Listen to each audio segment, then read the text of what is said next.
I just finished up a session here at Communitech with the people leaders. I've worked with them in the past. It's been a year since I've been here, so it was nice to reconnect with them. A lot has happened in that year. They have a new CEO, Sheldon McCormick, and we met last week, and I know that he wants to get Communitech back to its roots. So Communa and Tech, so really focusing on the community and technology. So they have a new way of working, and I worked today with the leaders around how can they support teams that come together quickly and fast so they can get to high performing efficiently and effectively.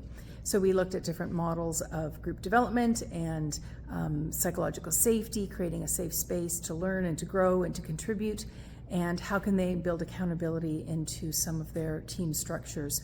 So it was a great session and really looked at some tools to help them feel more equipped to fast track their teams that they're putting together so they can be higher performing sooner.